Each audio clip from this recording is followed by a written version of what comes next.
Welcome to Energy Unplugged, the go-to podcast focusing on the global energy transition. My name is Richard Howard and I'm Aurora's Global Research Director. In this episode, we'll be looking at the outlook for power systems in the UK and in the US, with a particular focus on the investment needed in grid infrastructure in both markets. I'm very pleased to be joined by John Pettigrew, Chief Executive of National Grid PLC. John has been with National Grid for over 30 years and worked his way up through the organisation, becoming the Chief Executive in 2016. And I think he's uniquely placed to provide some views on the outlook for power systems in Britain and in the US. Welcome to the podcast, John.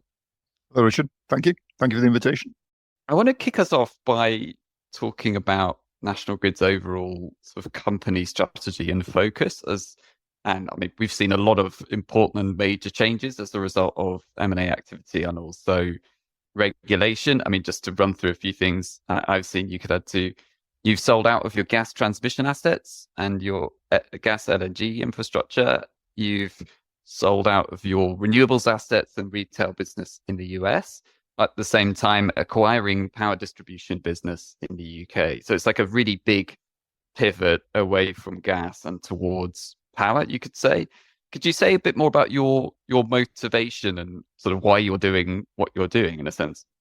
That's a great question. It's strategic pivot is how we described it, actually. So about 3 years ago, as a board, we spent a huge amount of time looking at the energy transition and different scenarios and how it might play out. And whichever way we looked at those scenarios, we felt that electricity was going to be strong growth, it was going to be certain, it's going to be long term. But we also felt that gas would have an important role to play, but it would be a secondary role with the electrification of transport and heat. So with that work, we really took the decision strategically to position National Grid as an enabler to the energy transition and try and shape the group to reflect the strength of electricity and gas. So that resulted in us taking the decision to sell our gas transmission business in the UK, acquire what was WPD, which is the largest electricity distribution network in the UK, and sell our Rhode Island business in the US. And that left us being broadly 80% electric, 20% gas, and 50-50 UK-US, which we felt was the right shape for the group to enable us to support the energy transition. Absolutely. So what can we expect from you going forward? Is there a further evolution of this? Yeah, so back in May, we spent a lot of time talking to our investors and the market just about the scale of investment that we now see in networks. And it was on the back of that we sort of further refined the strategy to say some of the businesses weren't core networks businesses. We have a renewables business in the US and we own the largest LNG facility in the UK. So we took the decision to refine the strategy further to actually focus as a company on being the preeminent networks player. So our focus going forward is purely networks, so transmission, distribution, electricity, gas, offshore, onshore, US, UK. And we think, given the scale of the investment that we see over the next, not just next 5 years, but over the next decades, that positions us very well to support both the UK government in their aspirations around climate change and net zero, and the states that we operate in the US as well. I mentioned one change driven more on the regulatory side rather than business focus. And what I was referring to there was the move of the system operator in Britain out of National Grid, and that's a process that's been going on a long time now, from the ESO being a fully integrated part of National Grid Group to being a kind of more of a legally separate entity to now being fully independent and owned directly by the government. I know the background, but for listeners, it might be helpful, John, if you could just sort of go over what was the rationale for that move. Look, the process started about 3 years ago when it became clear that there was a broader role for the electricity system operator than the one it was undertaking for National Grid. Government and regulators in the UK were keen that it provided more strategic advice on the energy transition and more policy advice. And in the context of that broader role, it didn't make sense for it to sit within National Grid. In fact, it would have been a conflict of interest for it to sit within a commercial company like National Grid. So we were very supportive that was a really important role for the system operator. But in expanding that role, it should sit outside of National Grid. So over the last 2.5, 3 years, we've been working with Ofgem, the regulator, and the government to actually physically separate out the systems that the ESO had, which were part of National Grid, create an organisation that could stand alone, expand its capabilities, and ultimately agree a price with the government. And that work came to a conclusion when the National Energy System Operator, called NISSO, came into being. The rationale really is it's got a much broader role than just what it was doing for National Grid sort of 2 or 3 years ago. And it goes back quite a long time. I mean, I remember in a past role pre-Aurora, I was working in a think tank in Westminster, and I'm not going to claim credit that this was fully my idea, but I did write it down and make a proposal, make a recommendation of this separation. I think that must have been back in 2015 or 2016, so it's been a long time coming. I think at the time, being a think tank, I was focused on that potential for conflicts of interest, even if it wasn't actual, but that kind of potential for conflict of interest. It was a part of a broader narrative in my mind, which is around also reorganizing some of the architecture organizations active in the system, because we seem to end up with a very large number of different players that maybe weren't organized in the most optimal way. So it is really, I think, good to see. Well, I think at the time, even when it was first suggested, National Grid actually fully embraced the idea, but it's good to see it work all the way through to have that independent system operator. Yeah, and I was around when National Grid then, and that sort of thinking that was done back in 2015 was the stimulus for legally separating it from the rest of grid. So actually, for the last 3 years, it's been a legal separate entity, with the only connection to National Grid being that Finton, who's the CEO now of the NISSO, reporting into me. So we made sure that we had that sort of physical and legal separation. This is just the natural evolution of it in the context of the energy transition, and with the recent government coming in and wanting to have a clean energy plan by 2030 and a spatial energy plan by the end of 2025. Yeah, which is all a good segue. I'd like us to talk next carry on talking about Britain and some other challenges, and really think about where we're going in the system as a whole.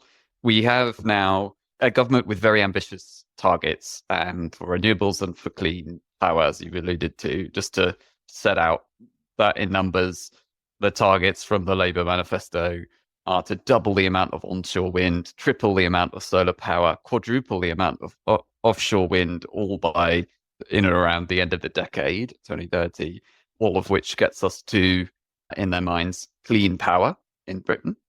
So this is hugely ambitious. There's a beautiful simplicity in the numbers as well, of doubling, tripling, quadrupling. But it's a pretty ambitious set of targets. And what I see, though, is with the ambition comes a lot of challenge, and especially on the grid side, we have seen an increase in balancing costs to balance the system, running now to multiple billions of pounds per annum to turn off renewables in one part of the country and turn other things on. We've got already a very long queue of generation that wants to connect to the system, running into hundreds of gigawatts. So it's great to have the ambition, have an ambitious government, but I see a lot of challenges and impediments to actually getting this done. And I do see that National Grid in its role sits quite at the center of enabling that. How do you see all of that, John? Well, so there's a lot in that, so let me just sort of break that down. I mean, I think, first of all, let's talk about the 2030 targets. There's no doubt in my mind that the new government has hit the ground running. We've seen a flurry of activity with, as we just mentioned, the establishment of the new electricity system operator, legislation going through for GB Energy, the lifting of the ban on onshore wind. All of this, demonstrates that the government is very serious about their ambitions. To achieve those targets, we've always been clear that they are Herculean in effort, and it's going to require everybody to play their part. So government's going to need to change a lot of policy on particularly areas like planning. The regulator's is going to need to make sure they've got a regulatory framework that encourages investment into the UK. Supply chain's going to have to increase its capacity. So everybody's got to play their parts. National Grid has started to play its part because we're investing £30 billion over the next 5 years in the UK, building 17 major transmission lines that will enable 50 gigawatts of offshore wind. And just to put that into context, in the last 30 years, typically National Grid would have one or two major transmission projects, which are sort of nationally critical, running simultaneously. We'll have 17 running simultaneously to meet that target. That's all underway as we speak, but it gives you a sense of the scale of it. But there are other challenges as well. It's not just building the lines and cables. the connections queue is something that absolutely needs to be addressed. So if you look at it today, there are 3 times more people saying they want to connect to the grid than are actually needed to deliver net zero. So we have to reform the queue and connections process to make sure that those people who are ready to build and those people that have got the financial capability to do it and are actually the technologies that we need are the ones that are at the front of the queue. So many of the listeners will know that Ofgem and the electricity system operator are consulting on some changes to that process, which we're very supportive of, because ultimately it will help us to understand where the generation is going to plug into the network, and therefore what we need to do in terms of building the substations that will support that. Yeah, so again, a lot of things to unpack. Maybe if we talk about the connections queue aspect and then come back to the actual physicality of how do we get the grid upgrades built. On the connections queue, I mean, it seems like a lot of necessary and sensible reform. And in some ways, it seems like, I don't know, some of it's the best ideas that we should have had a few years ago, if I can put it that way. It's kind of, you're right, we've got this humongous queue of projects now that's almost, well, it is way bigger than even what we need. So the focus on deliverability is absolutely right. But as we've now got the queue, it's hard to make changes without there being aspects of kind of retrospective change for those existing projects in the queue. Yeah, in a different universe, maybe we could have got to that point of forcing a bit more consideration of deliverability. Maybe we could have got there earlier. I don't know. I think, in fairness, though, this queue grew exceptionally fast, didn't it? You're adding several gigawatts a week at one point. Yeah, I mean, you got to put it into context, which is the existing sort of process. Actually, up until a few years ago, has been fit for purpose, because you've only had a very small number of people looking to connect to the grid in any one year, and generally very large generators or large demand. And then, over the last few years, it has increased, exponentially. You were right. At one point, we were getting about 1 gigawatt of connections a day at its peak. So I think last time I looked, there was something like 600 or 700 gigawatts of generation saying they wanted to connect to the system against the Great British System is a 50 gigawatt peak system today. And even if demand doubles with electrification and transport, you're not going to need 700 gigawatts. So it was fit for purpose. It was a first come, first serve model with very low barriers to entry, and the world has changed, and therefore the reforms are absolutely critical. As, again, listeners will know, there were some reforms last year. They were all very sensible. Lots of them made small improvements, but they didn't really address the fundamental issue. And therefore, the reforms that are going through at the moment will effectively, reorder the queue, and will put those people who've got land that they can build a generator on, that are ready to build, and have got the technology, is the type of technology that the system operator wants, will find themselves at the front of the queue, and others will slip back. And that I suspect will require regulatory and government support to be able to enact that. But I think it is critical if we're going to really drive forward the energy transition. So coming back to your sort of great grid upgrade, as I think it's known, the 17 projects and 30 billion. This is a huge investment project, and as you say, but by far and away more than we've ever attempted to do before. I guess I'd just like to dig into the deliverability of that and sort of how we're going to get there. So there's a sort of an aspect of internal capability. Do you have the capability to go from 1 or 2 projects up to 17 a year? That's huge. There's planning considerations. In the past, there's been a lot of resistance to pylons being built in many areas. So how are we going to overcome that? So yeah, I suppose that just your overall take on how confident are you that we can get these projects built and built quickly? Yeah, there is no doubt that it is a huge challenge. For National Grid, we are doubling the amount of investment we're doing in the next 5 years that we've done in the last 5 years, which was doubling the previous 5 years. So it is eye-wateringly large. About, over the last couple of years, as it became clearer to us about the scale of the investment that's going to be needed on the network. So the Great Grid Upgrade is part of the capital plan in its 17 transmission projects, but it goes beyond that. We effectively identified there were 3 areas that we needed to focus on, which were potentially barriers to our ability to deliver it. The first is, as you mentioned, the planning. So, the planning process in the UK at the moment is one in which it can take up to 10 years to build a transmission line. And therefore, planning reform is absolutely critical to enable us to be able to build the transmission in a timely fashion to meet the 2030 target. So we identified that. We worked with government, we worked with the regulators on what changes are needed. This new government is intending on putting legislation through early next year to change the Planning Act and to streamline the planning process, of which we're very supportive. So that was the first sort of barrier, and we're working with government and regulators to address that. The second barrier was really around the supply chain, and two aspects to that. First of all, it is a huge increase in the amount of equipment that we need. So things like high voltage direct current cable, because a lot of the transmission is actually being built offshore. And there are only a small number of manufacturers of those types of cable in the world.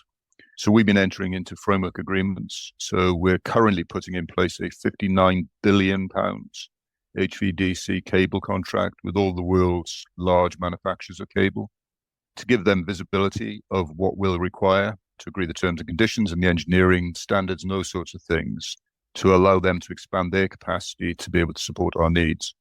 And similarly, on the people side, our contractors do a lot of the construction for us. And we've just entered into a £9 billion agreement with 7 of our supply chain.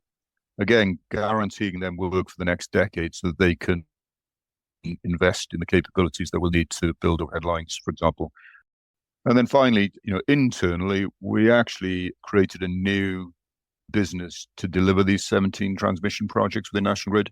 We've got a huge capital program to do it outside of that, so we didn't want it to be a distraction. So we've actually been building up that team. We've got about 700 people working in it at the moment, some of them from our transmission business, but we've been recruiting heavily as well. So all in all, we feel pretty confident at the moment, but it's going to require, a huge amount of effort to deliver it by that 2030, 32 timescale. Absolutely. I mean, the numbers you're talking about, just absolutely huge in terms of the numbers of cables, the financial value of all of this stuff, the number of people. It's just, it's unlike anything that's been attempted before. Yeah, Richard, one of the stats my team gives me is that I think if you sum up the amount of headlines that National Grid will be installing over the next decade, it circumnavigates the world and we'd still have 10,000 kilometers to spare. Wow. I mean, it really is huge. So impressive stuff and brilliant that you're grappling with it and taking it forward. And is there sort of, I wonder to what extent you work with or compare notes with other grid operators in other parts of the world? Are there lessons learned on how to do these massive grid upgrade projects quickly and how to get the scale of orders in with the suppliers and so forth? Yeah, so I mean, one of the advantages National Grid has got is our scale, and because many people in the UK don't realise, but National Grid is 50% UK, 50% US. So we've got the largest capital investment program going on in the UK in the history of the networks, and we've got the same going on in the US. So we spend a huge amount of time working with the New York ISO and the New England ISO, sharing what we're seeing in the UK and what we're seeing in the US to make sure that we're addressing the same issues. And they are very similar. So planning and siting, as it's called in the US, and getting transmission built is as hard in the US as it is in the UK and requires reform. We're currently building a transmission line in upstate New York, which is the largest single investment in New York State on the electricity network in 100 years. So all the challenges I've just outlined in the UK are, we have the same issues in the US, but because of our scale, we're able to learn from each other, share our best practices, and also things like procurement. It's incredibly important to have scale and to be an attractive client to the manufacturers. So, National Grid is a very attractive client to the supply chain, and therefore that helps us to get access to the equipment that we need. No, it's good you brought us on to the US. I want to come back to talk about interconnectors in a bit, but as you moved on to the US, let's go there. As you say, there is this sort of perception of National Grid as a UK company that does UK things. And as you say, that's like completely wrong in that it is a 50-50 split. Could you say more about the sort of differences in the internal investment logic for you? So if I can put it this way, it almost feels like a must-have that National Grid PLC based in the UK owns and operates the transmission network in Britain. Like that's almost, we sort of take that as a given. Whereas in the US, is it right to think of it that that's more opportunistic? Like you could do more or less of that. How do you decide where to play? It's a really good question. So National Grid has been in the US for so long, and we did our first acquisition in the late 1990s. So it's not a case of we see ourselves as a UK business that has an add-on business in the US. We see ourselves as a business that operates in two countries, the US and the UK. Ultimately, as a utility, capital allocation decisions are fundamentally about which jurisdictions do you work in, because once you're in a jurisdiction and you've agreed with the regulator a price control or a rate case, as it's called in the US, then you have an obligation to do the investments. So you can't choose to do more investments in the UK over the US, because ultimately it's the regulator that agrees what's necessary. If you don't like the regulation, or you don't like the policies, and you don't think you can make a sensible investment proposition, then ultimately as a utility you have to choose not to operate in those jurisdictions. But for National Grid, we're very happy with the mix of businesses we've got. It gives us diversity of regulations. We're not dependent on one regulator as a business in terms of our performance. The regulation is different in the UK and the US, which allows us to deliver a consistent and sustainable proposition to our investors in terms of growth and yields, which would be hard to do if you were just in the US or the UK, because the financial characteristics of the two countries in terms of regulation are very different. So we get that benefit in terms of diversity of regulation, but we also get the benefits of scale and economies of scale and best practice sharing, so we can learn from each other. So a lot of the technologies that we've got in the UK system will come from the US and vice versa. So ultimately, we think being in both countries benefits our customers and our shareholders. So that's why we have that strategy to try and maintain that 50-50 split. Seems like a strong logic. I'm going to ask you a sort of somewhat political question, but I can totally understand if you don't want to get into the politics itself. But from a US perspective, obviously, we've got the election coming up. It's on a knife edge. I'm not asking for your views on the outcome per se, but to what extent does that sort of political risk influence you at all, or does it just not really affect you because things are decided more at sort of ISO level than at federal level? Yeah, so it's a great question. So the reality is that National Grid is predominantly in the northeast of the US. So we serve about 20 million customers there. And in the northeast, the states that we operate within have very ambitious and very similar sort of targets in terms of climate mitigation and energy transition to the UK. So most of the decisions around what investment is needed in the networks is at the state level rather than at the federal level. So for our plans over the next 5 years, we're not expecting to see a huge impact on our investment plans, whether it's a Democratic or a Republican president in the White House. At the margins, there could be some impacts that we'll need to assess. So, for example, in the US, the Inflation Reduction Act that came in under the Biden administration provides huge subsidies for offshore wind and solar, and there is chatter, certainly in political quarters in the US, that if the Trump administration comes in, they may modify that, and therefore it could have a consequential impact on some of the tax benefits for renewables, which in turn could impact on how quickly people connect to the networks. But for us, it's very much at the margin. Our investment over the next 5 years is pretty set by the states in which we operate. Not too much of a risk or concern, then. Makes sense. Just bring us back to another area of National Grid's business in the ventures part of the business, which is your interconnectors, which is actually a pretty large part of your activity, at least from a UK perspective. I think I saw a quite cool photo of you being handed the Guinness World Record for the longest power cable in the world, if I'm not mistaken, for your Viking Link project. That must have been an exciting day, John. Yeah, it's fantastic, actually. You're right. So, I guess most people don't realize, but National Grid owns 6 interconnectors now with France, the Netherlands, Belgium, Norway, and the latest one is Denmark. And it is the longest subsea land HVDC cable in the world. So we're in the Guinness Book of Records for that.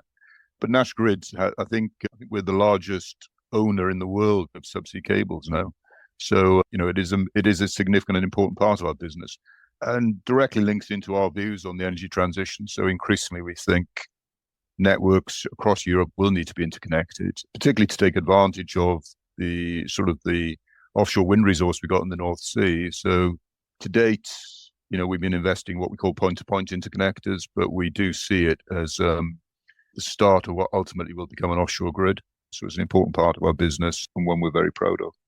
Interesting, you've taken us there on North Sea grid. So, as I wanted to ask you about that, that idea seems to have been on the cards or kicked around for a pretty long time. The idea of meshing the country's grids around the North Sea more, and also the idea, additionally, of linking up offshore wind and interconnectors in a more coordinated way, even with the idea of multi-purpose interconnectors, as I think they're known, which run through offshore wind parks. It always seems to me there that the theory is really cool, but in practice, the progress around that is not so fast. Probably just because it's very, very complicated. Would you agree with that, or are you sort of more optimistic now that more of this coordination will happen? So we are optimistic, and it is complicated. So I sort of agree with both points in a way. So I mean, National Grid's been working over the last couple of years on two multi-purpose interconnectors, one to Belgium, one to Holland, where the intent is that offshore wind will, through an island in the North Sea, connect into that interconnector, and therefore it gives that offshore wind access to both the UK and the European markets, depending on what the need is.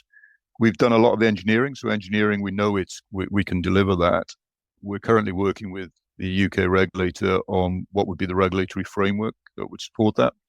And in turn, the UK regulator has been working with the European regulators to make sure that effectively the division of the value to customers is fairly split between the UK and Europe. So it is complicated, both from a regulatory and market perspective, but also from an engineering perspective. But we've got two that I would have thought over the next few months, we're expecting the regulator to come out with a regulatory framework and a decision as to whether they got value for the UK consumer. And if they do, they potentially could go forward, this side of 2030.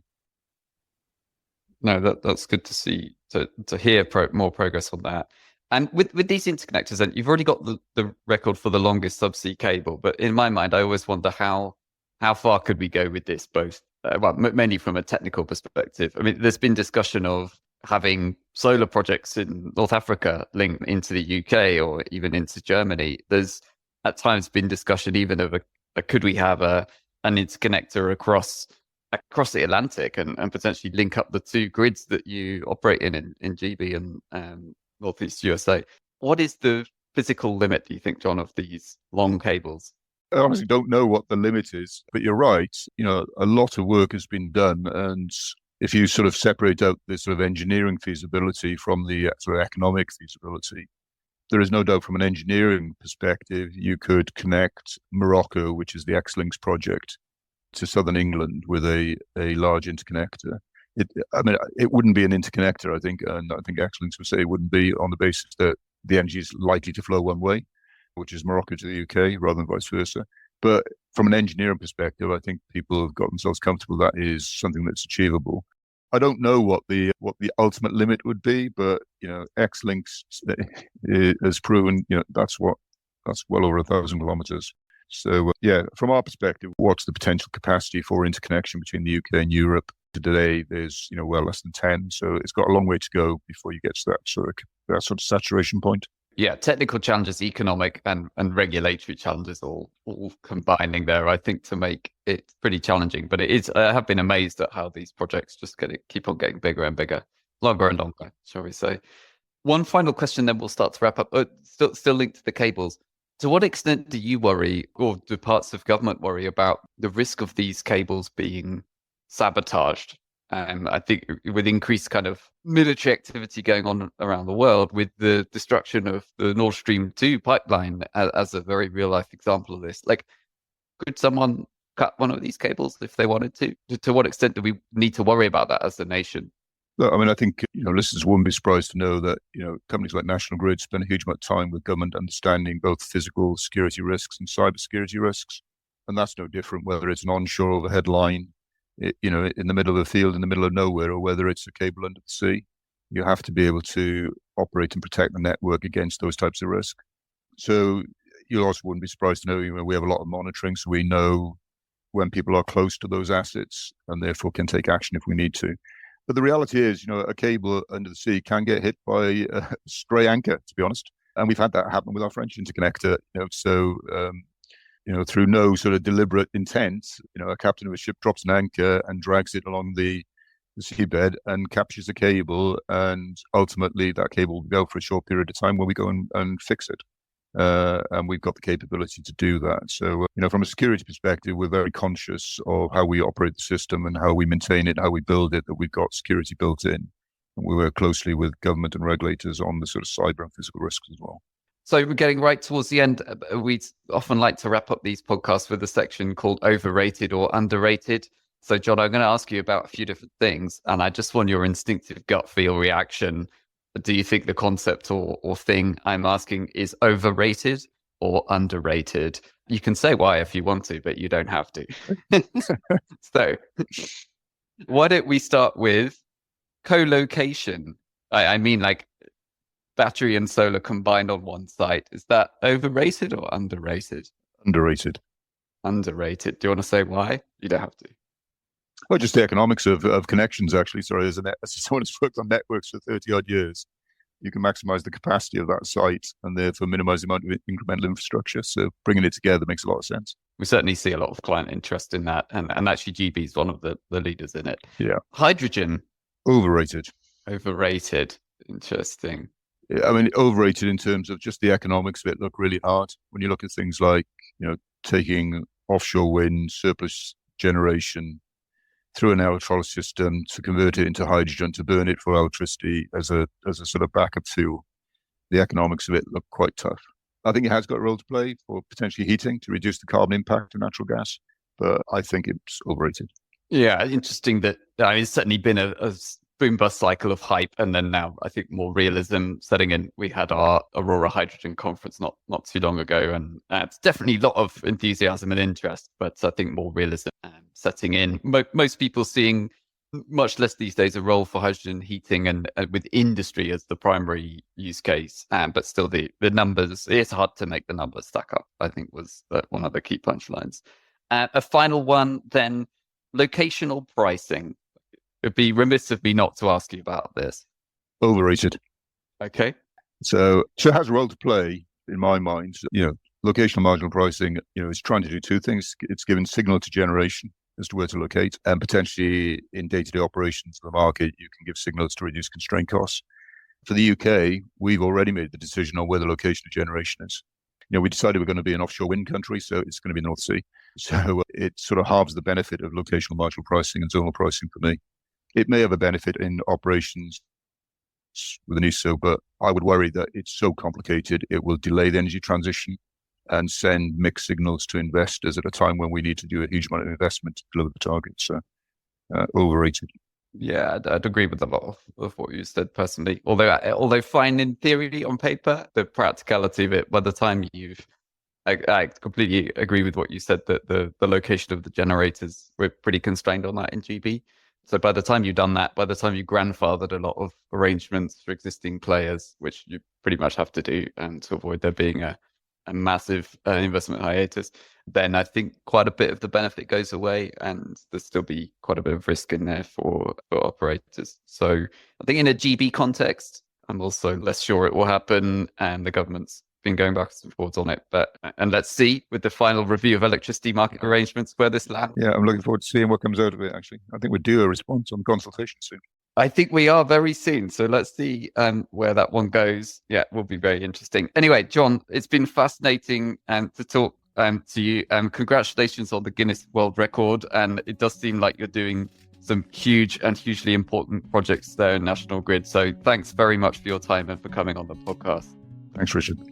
That was Richard Howard, Aurora's Global Research Director, talking to John Pettigrew, Chief Executive of National Grid plc.